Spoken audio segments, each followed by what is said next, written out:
ආයිබෝන් technical හන්දිය YouTube channel එකෙන් අද අපි ඔයගොල්ලන්ට ගේන්නේ ඉතාමත් වටින වීඩියෝ එකක්.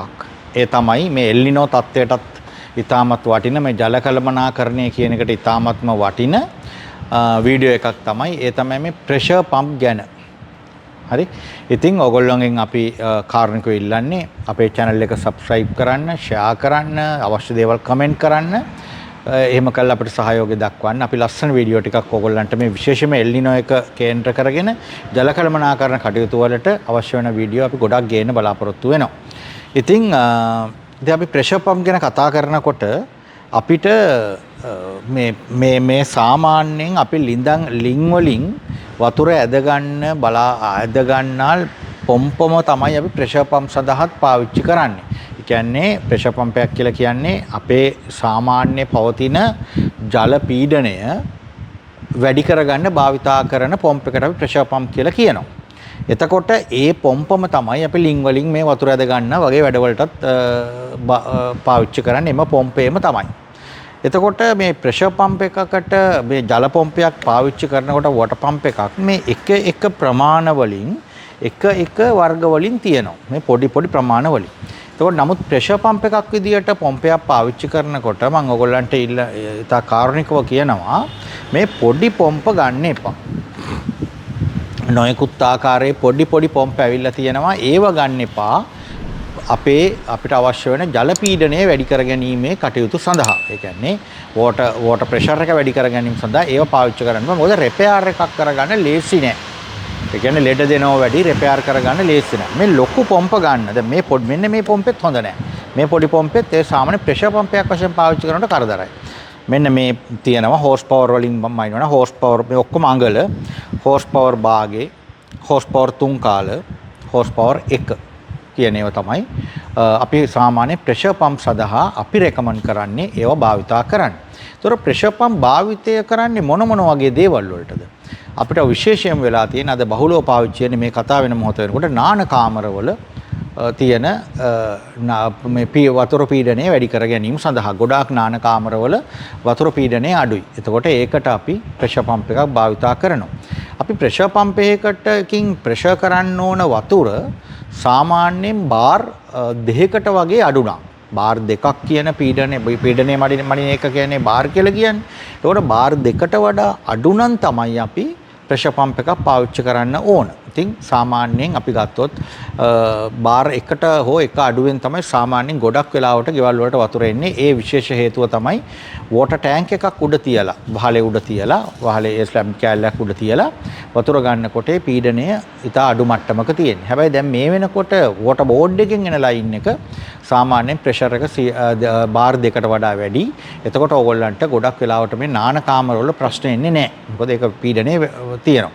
හැබැයි මේ සාමාන්‍යයෙන් අනිකුත් ටැංකි වලින් ගන්නකොට හෝ කොහොම හෝ පීඩනය අඩු නම් අපිට පුළුවන් මේ ප්‍රෙෂර් පම්ප් එකක් පාවිච්චි කරන්න. එතකොට අපි නාන කාමරයකට ගන්නව නම් තව විශේෂ කාරණයක් තියෙනවා. දැන් මේ එල්නිනෝ තත්ත්වයක් එක්ක මේ ඕගොල්ලන්ගේ ගෘහස්ත කටයුතු වල ඉඳලා වාණිජමය වගා කටයුතු දක්වාම ඒ කියන්නේ ගෘහස්තව පාවිච්චි කරන මේ ගෙවතු වගා කටයුතු වලටත් වාණිජ වගා කටයුතු වලටත් මේක අත්‍යවශ්‍යම දෙයක් තමයි මේ ප්‍රෙෂර් පම්ප් එක කියලා කියන්නේ. ඒ මොනවටද? වතුර දාන්න. පැලයකට අවශ්‍ය වෙන වතුර අවශ්‍ය ප්‍රමාණයට දාගන්න මේ ප්‍රෙෂර් පම්ප් අවශ්‍යයි. ඒක අපි වෙනම වීඩියෝ වලින් කියලා දෙනවා. අපිත් එක්ක රැඳිලා ඉන්න. එතකොට දැන් අපි නාන කාමරයකට අවශ්‍ය වෙන පීඩනය ගැන කතා කරොත් නාන කාමරයට ප්‍රධාන නල එකකින් තමයි ඔයගොල්ලෝ දෙන්න ඕන. විශේෂයෙන් අඟලක වගේ බටයකින් තමයි නාන කාමරයට ජලය ඇතුල් කරන්න ඕන මුළු නාන කාමර පද්ධතියට. අඟලක බටයකින් ඇතුල් කරලා ඊට පස්සේ බාගේ බට වලට ඔයගොල්ලෝ බෙදලා දෙන්න ඕන. ප්‍රෙෂර් පම්ප් එක හයි කරන්න ඕන ඔන්න නාන කාමරයෙන් එළිය පැත්තේ අඟල බටෙන් ඇතුල් වුණු තැනට තමයි මේ පින්තූර දාන්න වීඩියෝ එකට තැනට තමයි අපි මේ ප්‍රෙෂර් පම්ප් එක හයි කරන්න ඕන. එතකොට දැන් අපි හිතමු මේ ප්‍රෙෂර් පම්ප් එක දැන් නාන කාමරයට එනවා අඟලේ බටේ ඒක මෙතනට හයි කරලා මෙතනින් දුන්නා නාන කාමරේ වතුර ලයින් එකට දුන්නා. පිටින් එන ලයින් එක අඟලේ මෙතනට දැම්මා. නාන කාමරයට ඇතුල් වෙන තැනට අතරමැද සවි කරා. මේක තමයි පොම්ප් එක. හරි. දැන් පීඩනය ඇතුලේ වැඩි වෙනවද? ඔව්. දැන් පීඩනය වැඩි වෙනවා. ටක් ගාලා බාර් 2.5 3ට දක්වා යන හොඳට නාන්න පුළුවන්. දැන් නාලා ඉවර වෙලා ඔයගොල්ලෝ ටැප් එක වැහුව ගමන් මොකද්ද වෙන්නේ?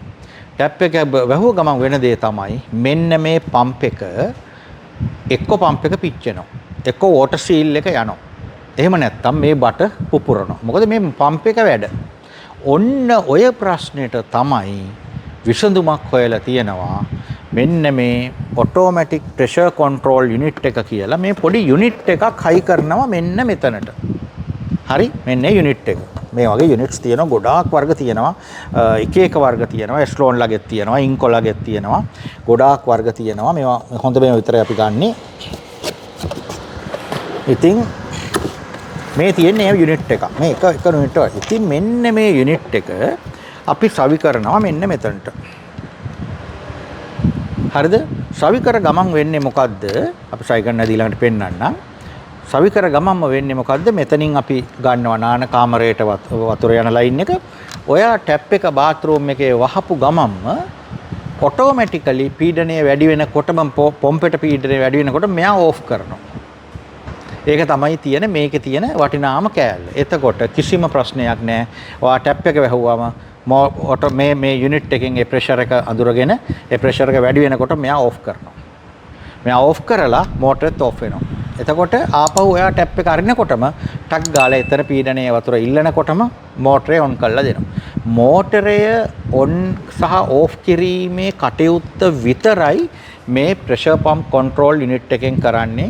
එහෙම නැතුව මේක හයි කරා කියලා කොයිම වෙලාවකවත් ඕගොල්ලන්ගේ වතුර පීඩනය වැඩිවීම සිද්ධ වෙන්නේ නැත. ඒ වතුර පීඩනය වැඩි වෙන්නේ මේ පොම්පවල තියෙන කැපැසිටි එක හෝස් පවර් 3 භාගෙද 3 කාලද අඟලද කියන දේ මත මිස මේ යුනිට් එකක් මත නෙවෙයි. මේ යුනිට් එකෙන් කරන්නේ මේ පම්ප් එක ඔන් ඕෆ් කරන වැඩේ තමයි කරන්නේ. ටැප් එක වැහුව ගමන්ම පීඩනය වැඩි වෙනකොටම මෝටරේ පුච්චන්නේ නැතුව මෙයා ඕෆ් කරනවා. ඊළඟ ටැප් එක ඇරි ගමන්ම පටස් ගාලා මෙයා ඔන් කරලා දෙනවා. ඉතින් ඕක තමයි මේකෙන් කරන්නේ. හොඳට මතක තියාගන්න කොයිම වෙලාවකවත් මේ යුනිට් එකක් සවි කරන ලද පොම්පයක් ලිදෙන් වතුර දාන්න ගන්න බෑ. ලිදෙන් වතුර අදින්න ගන්න බෑ. ඒක එහෙම කරන්න බෑ. ඒකට සාමාන්‍ය විදිහට ඔයගොල්ලෝ සවි කරගන්න ඕන. මෙන්න මේ ඊළඟට මේ යුනිට් එක හයි කර ගමන්ම මෙතනට සාමාන්‍යයෙන් මීට වැඩිය අඟල් 6ක් විතර උඩින් වුණත් කමක් නැහැ. වතුර පීඩනය එහෙම ලොකු පීඩනයක් මෙතනට අවශ්‍ය වෙන්නේ නැහැ. සාමාන්‍යයෙන් අපි පෙන්නන්නම් මේ බැරල් එකක් මේ පොම්පේ මට්ටමේ ඉඳලා අඩියක් දෙකක් උඩින් තිබුණත් ඒකෙන් දෙන ලයින් එකටත් මේ පොම්පේ මේ යුනිට් එක වැඩ කරනවා. වැඩ කල්ලේ වතුර ටික ඇදලා දෙනවා. ඒක නිසා ඒක ගැන කිසිම ප්‍රශ්නයක් නැහැ. හැබැයි මෙතනට එන අඟලින් එන වතුර ලයින් එක අඟලේ බටේ මෙතනටත් අඟලේ බටේ එන්න ඕන. බාගේ බට වලින් ඇවිල්ලා අඟලේ එහෙම දාන්න බෑ. ඒ බටේ එන වතුර අඟලේ බටේ පිරලා එන්න ඕන. ඒක මේ වැඩ කරන්න අවශ්‍ය වෙන අවශ්‍යතාවයක්. බටේ පිරලා එන්න ඕන. හැබැයි බටේ වතුර පිරෙන්නේ නැතුව භාගයක් පිරිච්ච වතුර આવොත් මෙයා වැඩ කරන්නේ නැහැ. මෙයා ඕෆ් කරලා දෙනවා. එක්ක වැඩ කර හිටියොත් ඕෆ් කරනවා. නැත්නම් ඔන් කරන්නේ නැහැ. පීඩනයක් ලොකු පීඩනයක් අවශ්‍ය නැහැ. සාමාන්‍යයෙන් අපි පෙන්නන්නම් මේ වීඩියෝ ක්ලිප්ස් ෆොටෝ ක්ලිප් දාලා ඔයගලන්ට අපේ ප්‍රෙෂර් පම්ප් වැඩ කරන විදිය සාමාන්‍යයෙන් වගා කටයුතු වලදී අපි මේ ලීටර් 200 බැරල් එකක් තියලා ඒක ළඟම තමයි මේක හයි කරන්නේ. වතුර වල පීඩනයක් නැහැ. හැබැයි කෙලින්ම අඟලේ බටේ ඇවිල්ලා කෙලින්ම මේ මෙතනට එනවා.